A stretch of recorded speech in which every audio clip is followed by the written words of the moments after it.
소개받은 오현선입니다. 저를 목사로 소개해서 저 목사 맞고요. 그렇지만 제가 신학교에서도 그랬고 저를 이제 학생들에게도 현선 씨 이렇게 부르고 직업으로 호명하는 거는 위계를 발생하니까 그냥 저를 현선 씨 이렇게 부르라고도 했었어요. 잘 또 존중해서 그렇게 불러주는 학생들도 있었고, 그런데 이제 나와서 학교를 나와다 보니까 뭐 또 저를 현선 씨 이렇게 부르는 게 좀 어려운 분들도 있어서 그냥 조금 영어식으로 하면 좋을까? 그래서 free다. 나는 자유다라는 뜻이에요. I am free. 그래서 프리다라고 불러주시면 좋겠습니다. 그냥 프리다님, 님도 없어도 돼요. 그냥 프리다 이렇게 해서, 그리고 이름이 더 마음에 드시는 분은 여러분도 사용해 주셔도 됩니다. 저작권 뭐 이런 거 없어요. 네, 그렇게 해서 제가 좀 신학교에서도 자유롭게 살았지만 지금은 떠난 지 한 7년째 돼서 올해를 제 자체적으로 임금은 안 받고 있지만 뭐 이렇게 안식년으로 생각하고 있습니다.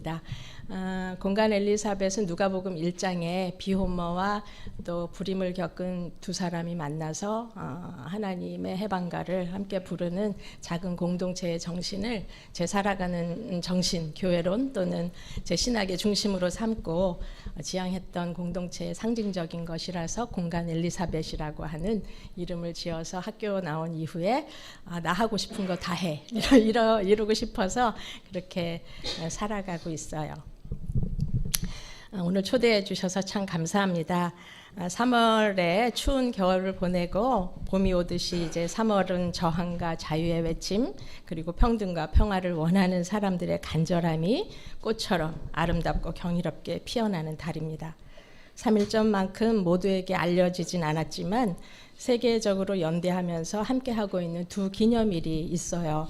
그래서 이런 날들을 좀 소개하고 연결하면서 제 설교를 설교로 표현해 말씀 증언이라고 하나요? 세길 공동체에서는 네, 그렇게 하도록 하겠습니다. 첫 번째 날은 세계 기도일입니다. 해마다 드리는 이 세계 기도일 예배는 주관국 여성들 이야기가 예배 가운데 증언으로 등장하고 모두가 함께 세계 평화를 지향하면서 기도하는 그런 예배의 전통을 가지고 있습니다. 교단과 신학의 다름을 넘어서 매년 3월 첫 번째 금요일에 드려지는 예배입니다. 가장 오래된 에큐메니칼 예배이죠. 제가 드리는 세계 예배 공동체에서도 공간 엘리사벳에서 한 달에 한 번 예배를 드려요. 그래서 그 예배에서도 그저께 금요일에 이 예배를 함께 드리면서 팔레스틴 여성들의 이야기와 그 땅의 학살이 중단되기를 바라는 기도를 드렸습니다. 세계 기도일은 가장 말씀드렸듯이 가장 오래된 에큐메니컬 기도회로 1887년에 시작해서 현재 전 세계 180여 개국이 기억하고 참여하는 예배입니다. 한국은 1925년부터 드리고 있어요. 올해는 팔레스틴 여성들이 에베소서 4장의 말씀 내가 너희에게 권하노니 오래 참음으로 사랑 가운데서 서로 용납하라 라는 말씀으로 주제 예배문을 작성했습니다. 한국에서는 한국교회 여성연합회라고 하는 곳에서 매년 이 예배를 홍보하고 전국의 교회들이 이 예배에 관심을 갖고 예배에 참여하기를 바라면서 모든 자료를 제공하고 그런 수고를 아끼고 있지 않습니다.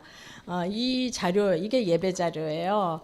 그래서 이것을 혹시 관심이 있으시면 이 예배문대로 예배를 드려보는 것도 좋겠다라는 의미에서 이 자료를 제가 좀 남기고 가겠습니다. 제가 여성교회연합회 회원이거나 그러지는 않아요. 오랜 시간 광주에 있는 바람에 이제 다시 고향인 서울로 진입은 못했지만 일산에 살면서 이렇게 제가 하고 싶은 일을 다 하는 그런 과정에서 이 예배를 공간 엘리사벳의 원래 예배에서 또 드리게 된 것도 저에게는 귀한 경험입니다. 또 다른 3월에 한 날이 있어요. 그것은 38 여성의 날입니다. 그 처음은 미국의 한 1만 5천여 명의 여성 섬유 노동자들이 이루어지지 않을 것 같은 그렇지만 끝내 포기하지 않고 자신들에게 필요한 생존권과 근로조건 개선 또한 참정권을 요구한 것으로 시작된 것으로 알고 있습니다. 그걸 상징하기 위해서는 생존권에 해당하는 빵 그리고 평등권에 해당하는 장미를 자신들의 손에 쥐고 또 외치면서 그 날에 자신들의 존재를 세계에 알렸던 날이기도 합니다. 1908년 3월 8일에 시작한 이 실천 행동은 현재 116년째 세계 곳곳에서 이어지고 있고 한국에서는 1985년부터 기념대회를 하고 있습니다. 올해는 성평등을 향해 전진하라 부제 어두울수록 빛나는 연대 행진이라는 주제로 3월 8일 청계 광장에서 모입니다. 오늘 설교는 이런 날들이 있는 3월을 시작해서 드리는 예배 속의 설교라 페미니즘 관점의 페미니스트 티올로지, 그러니까 여성신학적 관점으로 해석 방법을 채택해서 메시지를 좀 전해보려고 합니다. 본문 성구를 정한 것은 성서 정과의 말씀이 아니고 헤르누트 묵상집 오늘 3월 3일에 복음서의 말씀을 선택했습니다. 그 이유는 제가 뭐 투머치 인포메이션 TMI일 수 있는데 제가 작년 4월에 60년 동안 제가 태어나고 성장하고 사랑했던 예장통합교회를 탈퇴하고 그 교회가 읽은 성서 정가를 따르지 않겠다라는 마음에서 제가 마음속에서 존경하는 헤른후트 공동체 또 얀 후스 종교개혁가 루터나 칼빈의 개혁보다 100년 전에 이종성찬을 외쳤던 그리고 모든 자에게 사제에게 독점되었던 성찬을 정말 그 광장에서 매매춘 여성들에게 먼저 나누고자 그렇게 민중과 더불어서 이종성찬을 주장했던 그래서 잔을 민중에게 돌렸던 회복시켰던 그런 야누스의 개혁 정신을 저는 너무 사랑해요. 그래서 그 공동체가 전통이 되어서 작성하게 된 헤르누트 묵상집을 제가 매일의 성경으로 묵상하고 있습니다. 오늘 제 말씀 이후에 이어질 찬송가도 저에게 좀 선택하라고 그래서 좀 맥락상 찬송을 정한 것도 헤르누트 또는 얀 후스의 후예들이 그 이야기들을 전해가면서 웨슬리안들이 그 전설 같은 이야기를 듣고 만든 찬송입니다. 얀 후스는 화형에 처해서 죽어가면서도 하나님께 대한 자신의 깊은 사랑을 찬양하는 시편을 외웠고 그래서 그 얀 후스의 후예들을 화형시킬 적에는 화형뿐만이 아니라 입을 철사로 꿰매어서 어떤 고백도 어떤 기도도 하지 못하게 했던 그 가슴 아프고 장엄한 이야기들을 그 후예들은 입에서 입으로 전했고 존 웨슬리안 형제들이 그렇게 세계를 돌아다니면서 이 이야기를 듣고 찬양곡을 만든 노래가 만입이 내게 있어도라는 그 개혁 찬송입니다. 루터의 내주는 강한 성이요 하는 것과는 좀 다른 결을 느낄 수 있는 찬양입니다. 서론이 좀 길었어요. 네, 오늘 드리고 싶은 말씀에는 누가복음에 이제 등장하는 인물들은 예수님과 세 사람의 어떤 사람들로 보이죠. 이 세 명의 사람들과 예수님이 등장하고 있는 그 내용을 좀 먼저 말씀으로 읽으셨지만 간단하게 요약을 해보겠습니다. 첫 번째 사람은 내가 어디로 가든지 예수님 가시는 대로 좀 따르고 싶습니다. 이렇게 얘기를 했는데 거기에다 대고 예수님께서는 여우도 굴도 있고 새들도 둥지도 있지만 나는 그런 것이 없습니다. 그리고 내 이름으로 불리워진 어떤 내 소유의 동산이나 부동산도 전혀 없습니다. 나는 그런 사람입니다. 나는 집 없는 사람입니다. 가로 열고 그래도 당신 나를 따라오겠습니까? 이런 말이겠죠. 그래서 그 사람이 그 이후에 어떤 응답을 했는지 기록되어 있지는 않습니다.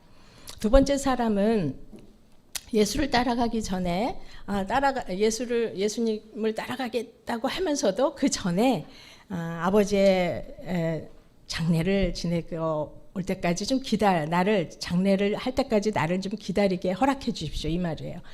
성서를 보면은 그게 이제 아버지가 이미 돌아가셨는지 안 돌아가셨는지 알 수 없고 다만 장례 때까지 내가 기다릴 수 있도록 허락하십시오 이렇게 원문에 되어 있는 거예요.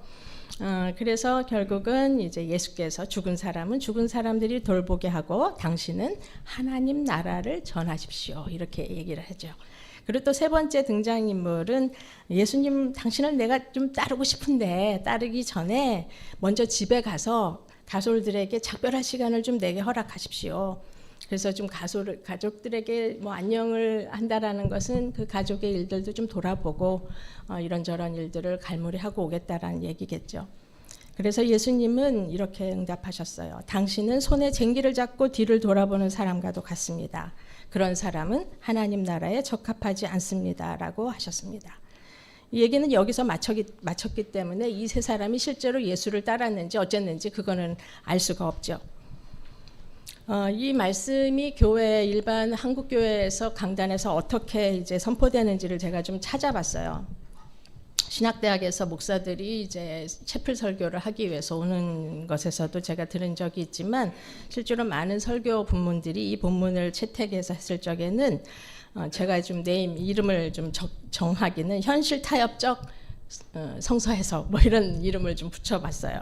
또는 교회 이기적 성서 해석 이런 이름으로 좀 붙여봤습니다. 왜냐하면 이 말씀에 대한 설교자들의 해석의 관점은 세 사람의 말 그리고 예수님의 말씀 속에서 이 말을 예수의 메시지에서 나온 것들을 세속적인 일과 영적으로 이분적으로 나눠요.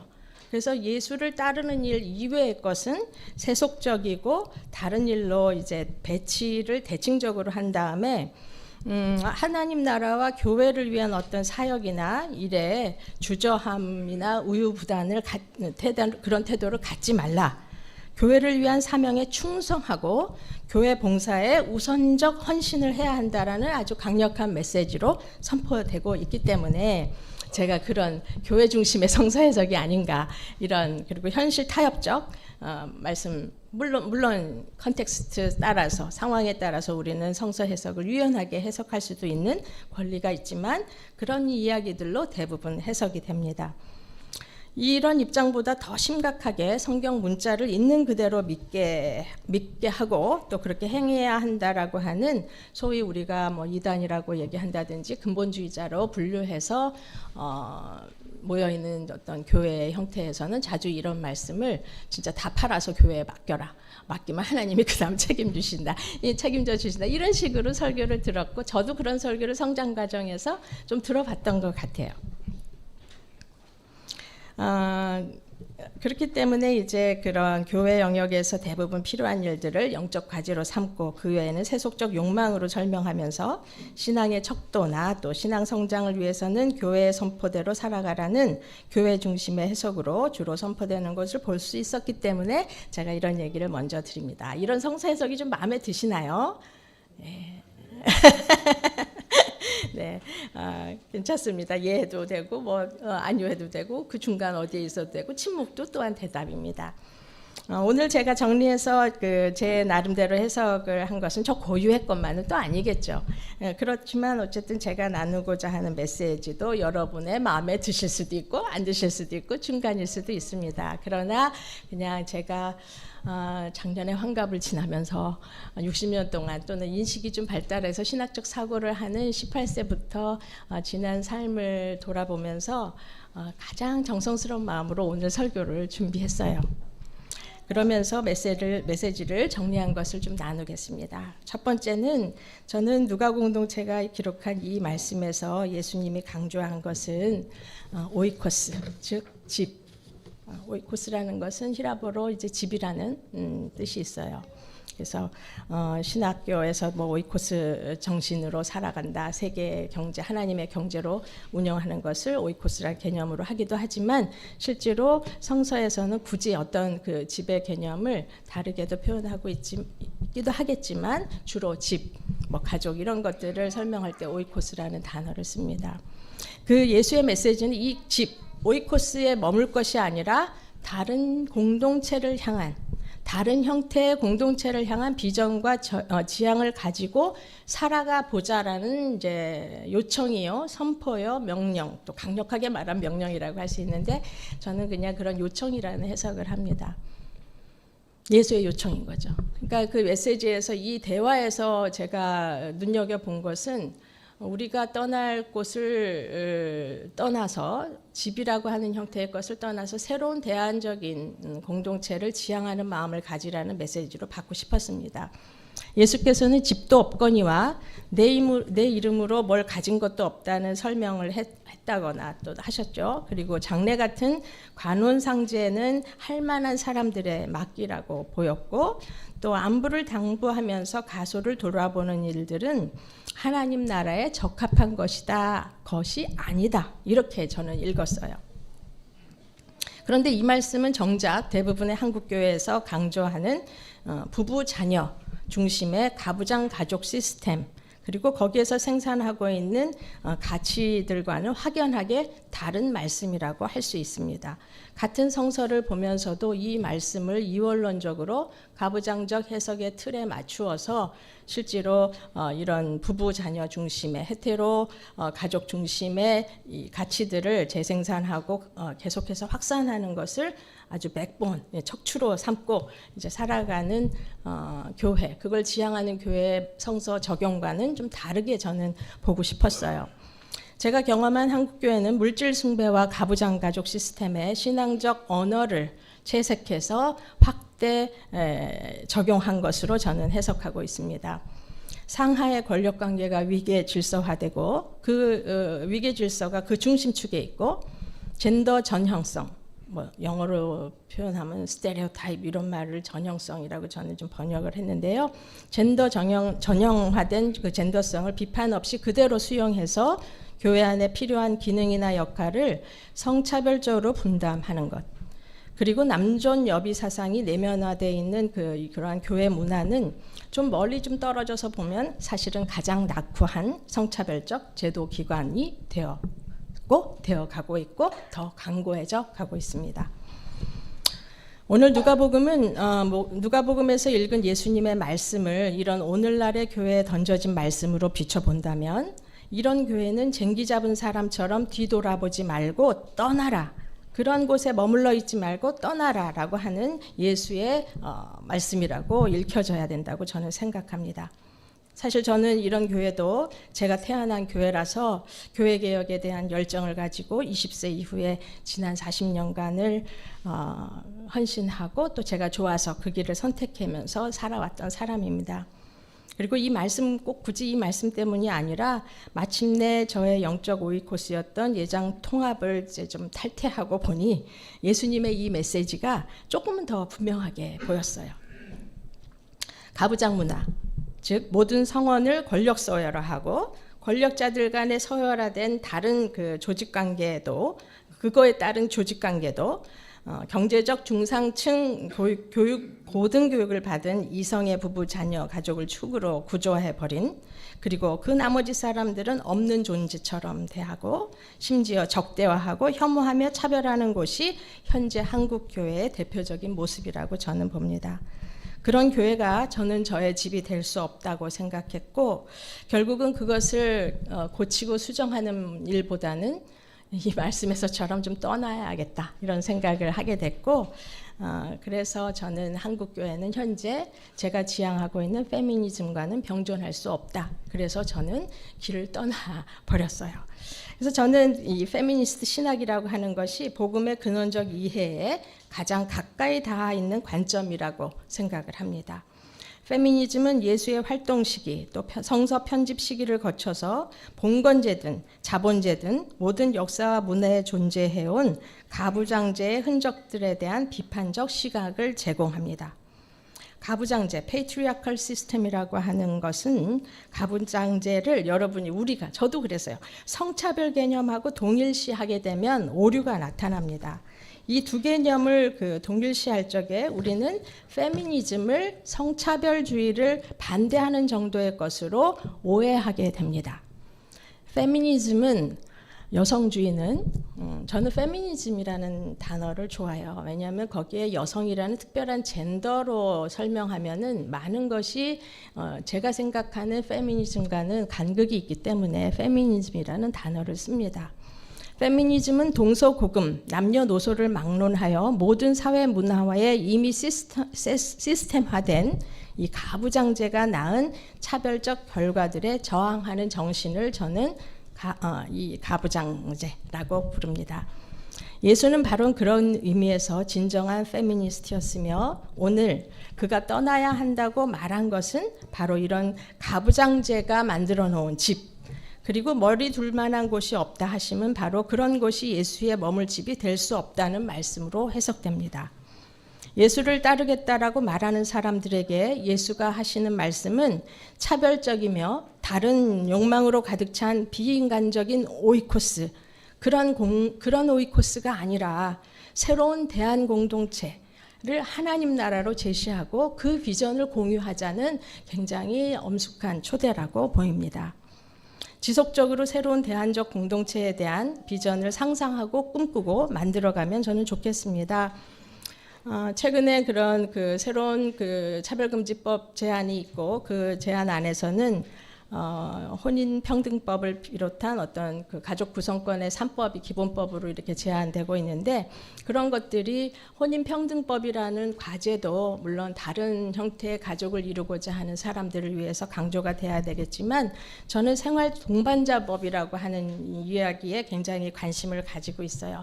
다양한 형태의 사람들이 스스로 어떤 법의 권리 안에서, 법의 테두리 안에서 혜택에 소외되지 않는 실제로 새로운 대안적 공동체를 꾸밀 때 그것을 법적으로도 보호받을 수 있는 장치가 저는 새롭게 지향해야 할 교회의 하나의 가치라고 저는 생각을 합니다. 저는 여러분 이 공동체가 바로 그렇게 시작한 공동체였다라는 기억을 가지고 있어요. 저는 82학번 82년도에 대학을 시작한 사람인데요. 그 80년대 20년대 제가 독재하에서 반독재 투쟁과 여성주의 페미니즘 관점 없이 계급 투쟁을 논하고 있을 적에 이 세길교회가 만들어진 걸 제가 기억해요. 맞나요? 몇 년에?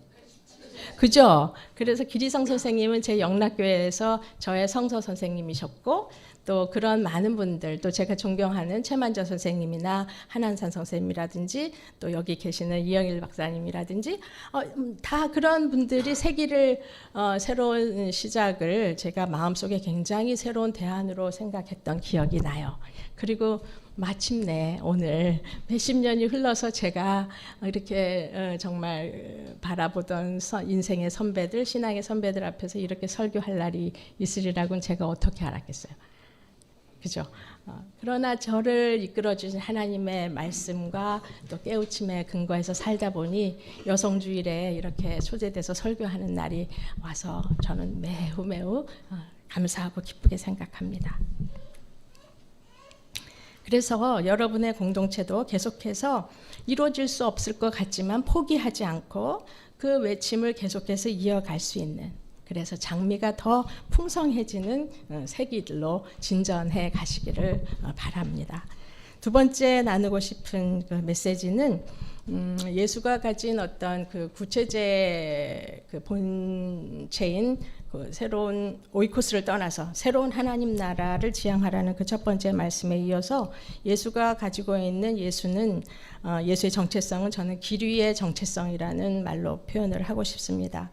율법 등 억압적인 구습과 제도, 체제를 떠나서 새로운 길로 함께 나가자는 예수님의 초대는 순례라는 것과 삶을 일체화한 예수님의 정체성을 보여주신 것이라고 봅니다. On the way home, 그러니까 기류의 정체성, 상징성을 우리의 삶 안에 적용하는 다양한 상상을 해보는 것은 어떨까 하는 제안을 이 메시지를 통해서 전하고 나누고 싶습니다. 기독교의 영성이라고 하는 것은 바로 이런 상상력을 포기하지 않는 삶의 모습과 과정이 아닐까 생각합니다. 켈트 기독교 전통에는 순례를 의미하는 필그림, 저니, 이런 단어 이외에 기독교 전통의 한 줄기에는 켈트 기독교 전통이 있는데 그 전통 안에는 페레그리나티오라고 하는 순례의 개념을 다르게 개념을 가지고 있어요. 페레그리나티오. 이 개념 안에는 모든 존재인 사람 중심의 것도 아니고 모든 생명 가진 이 온 우주에 존재하는 모든 존재의 위계를 부정하고 모든 생명에 충만한 하나님의 사랑을 평등하게 긍정하는 그런 정신이 담겨 있습니다. 그 정신을 따르는 켈트인들에게 페레그리나티오라는 개념은 예수 안에서 참된 자아를 찾아가는 것을 순례의 여정이라고 해석하고 있습니다. 이 순례는 특정한 사명을 완수하거나 어떤 정해진 목적에 도착하려는 의도가 없는 순례입니다. 내 안에 현존하시는 하나님과 더불어 일상에서 살아가는 그 여정의 끝에 본향이 있다는 이해를 포함하고 있습니다. 이 알 수 없는, 만질 수 없었고 만질 수 있을까 하는 어떤 의문이 있는 그 알 수 없는 본향을 향해서 나가는 이 길을 나선 그 사람들에게 하나님 나라가 임할 것이라는 희망이 저는 이 오늘 말씀에서 느껴졌습니다. 세길에서 언젠가 저를 세월호에 대한 증언자로, 저를 설교자로 초대했던 기억이 있어요. 그리고 제가 그거를 거절해서 안 왔는지 아니면 중간에서 잘렸는지 모르지만 여기에 설교를 할 기회가 그때 어떻게 됐는지 기억이 흐릿하진 않지만 없어졌었어요. 14년에 일어난 사건, 그때 8월에 제가 호신대 제자들과 더불어서 그 팽목에서 안산까지 도보순례를 했어요. 그 도보순례를 20일간 하면서 사실 다양한 사람들이 거기에 함께 했고, 혹시 이것이 정치적인 어떤 집단의 외침이 아닐까 해서 국정원 직원들도 이제 오셨고, 뭐 금속 노동자에서도 이걸 어떻게 노동운동과 결합해서 해볼까라는 그런 욕망들이 아직 결합해서 있는데, 그것들을 분별해내고 실제로 그것을 평화적인 순례의 진정한 페레그리나티오 같은 정신으로 담아내기까지에는 그 안에 우리가 새벽과 밤에 길을 떠나기 전에, 그리고 하루의 순례를 마친 그 지점에 함께했던 침묵의 시간이 있었기 때문입니다. 우리의 모든 행동 속에 함께 하시는 성령의 자리를 우리의 자리로 초대하고 그것에 순종하는 삶을 그때 이제 경험하면서 저는 정말 이런 순례 같은 삶을 살고 싶다라는 그 깨달음을 그 과정에서 하게 됐죠. 순례길을 걸으면서 우리가 경험한 그것은 육체적 고통과 아픈 마음 넘어서 죽어가는 이들과 더불어 죽어가고 또 우는 부모들과 같이 울고 계시는 누군가의 눈에는 가장 무능해 보이는 신적 현존이 순례자들의 유일한 희망이 되는 것을 그때 깨달았던 듯 합니다. 그래서 그 순례를 통해서 저는 은하와 조은화, 허다윤 두 가족하고 아직 순례 중입니다. 두 가족은 전체 세월호의 기념일에도 초대받지 못하고 그쪽에 가면 마치 모든 사람이 불편한 자리가 되어버릴 것 같은 그런 시기가 되어버렸어요. 그런 과정이 14년부터 일어났고 그 세월호 304명의 이야기는 전체 국민 안에서 소수의 이야기지만 그 304명의 이야기에서 두 가족의 이야기는 또 묻히고 소외된 이야기입니다. 10년을 정리하는 백서에서조차 이분들은 작가들과 3-4시간의 인터뷰를 저를 포함해서 했지만 실제로 다윤 엄마의 글은 한 줄도 표현이 되었지 않고 은하 엄마가 얘기한 얘기는 다른 목소리를 통해서 대변되는 그런 글을 제가 먼저 읽고는 실제로 그 두 부모님의 의견, 그 두 부모님에게 이 글을 읽게 하고 그분들 뜻대로 글을 처리해 주십시오라는 요청을 하면서 결국 그 두 가족은 자신들의 이야기가 그 백서에서 들어가지도 않았지만 한 줄이라도 표현된 것마저 빼달라고 했고 저 역시 그들의 이야기에 앞서 제 얘기가 들어갈 아무 이유를 못 느꼈기 때문에 저의 경험이나 제가 세월호를 통해서 하고 싶은 시민들에게 전하고자 하는 메시지를 빼달라고 했습니다. 그런 여러 가지의 일들과 갈등과 또 덮고 싶은 이야기들이 그 처참한 현장에도 있을 수 있어요. 그걸 두려워하면 안 됩니다. 제가 작가에게 얘기했던 것은 이런 이야기들을 그대로 전달하고 시민의 마음속에 그것들을 분별할 수 있는 하나님의 역사가 이루어질 것을 신뢰하고 신앙적인 말을 한다면 그래서 작가의 의무는 그것을 그대로 드러내는 것에 있다. 그런데 이거를 감열하고 이것을 보면은 혼란을 겪을까봐 미리 주선하고 이렇게 조절하는 것은 시민을 무시하는 것이고 시민 정신을 이해하지 못하는 것이다라는 얘기를 했어요. 그래서 약간 감정적으로 이렇게 힘을 줘서 얘기를 하기도 했지만 그 생각에는 변함이 없습니다. 더 많은 눈, 더 깊이에 있는 이야기들을, 더 소외된 이야기들에도 귀를 기울일 수 있는 순례가 가능하기 위해서는 서로에 대한 진정한 존중과 사랑, 갈등과 모순과 어려운 상황을 이기면 그 속에서 우리는 여전히 성장하고 더 깊은 하나님의 순례를 기쁜 마음으로 할 수 있겠다라는 것이 반드시 우리에게 선물로 오기 때문에 저는 그 일을 제 일생의 40년을 통해서 경험했기 때문에 실제로 갈등이 오면 행복해져요. 그리고 그 갈등이 사회적으로 있을 때는 행복하지만 교회 안에서는 이게 불가하다. 해결되기가 어렵다. 제가 속했던 예장통합은 제 경험으로 개혁될 가능성이 없어요. prophetic word로 받아들이시면 좋겠습니다. 굉장히 근본주의자처럼 얘기를 하는데요. 교회는 망해야 합니다. 사라져야 합니다. 자본주의에 결탁하고 자신들의 이익을 위해서 성서를 쥐락펴락하고 그 안에서 정말 아무 먼지티끌 같은 권력을 구조화해서 지도력을 행사하려고 하는 교회의 지도자들이 가득해요. 그런 교회를 적당히 고쳤을 의지가 저에게는 없습니다. 고치는 것을 포기한 게 아니라 예수의 초대를 저는 이제 온전히 수용하면서 그곳을 떠났고 새로운 공간 엘리사벳에서 모든 교리, 남성 중심화, 가부장제의 우리 부지불식간에 우리 존재에 스며든 그 언어들을 극복하면서 새로운 대안적 언어를 찾기 위해서 계속 노력하고 함께 모든 사람들을, 특별히 교회가 가부장적인 문화로 너무나 쌓였기 때문에 그곳에서 숨을 쉴 수 없는 여성들을 초대해서 한 달에 한 번 예배를 드리고 있습니다. 누가 공동체의 삶처럼 누가 공동체가 그런 예수님의 삶처럼 길을 떠나는 길 위의 여정을 자기 정체화하고 그 정체성을 가지고 또 다른 중심을 향해서 또 다른 주변을 향해서 나가는 순례가 되었을 거라고 저는 기대하고 있습니다. 저는 한국교회가 페미니스트 예수의 정신을 따르고 본향을 향하는 순례하는 예수인으로 살아가는 축복을 누리기를 간절히 바랍니다. 저는 이 세길 공동체에서 더 많은 빵이 자주 나눠졌으면 좋겠습니다. 그리고 우리가 지향하는 여러분 개인이 또 제가 원하는 장미의 이름을 네이밍하고 호명하고 그 내용을 서로 풍성하게 나누는, 가시라도 나누고 아름다운 색도 나누고 초록 이파리도 나누는 빵과 장미가 더 풍성해지길 바라면서 오늘 말씀을 마치려고 합니다. 부족한 이야기 경청해 주셔서 정말 감사합니다.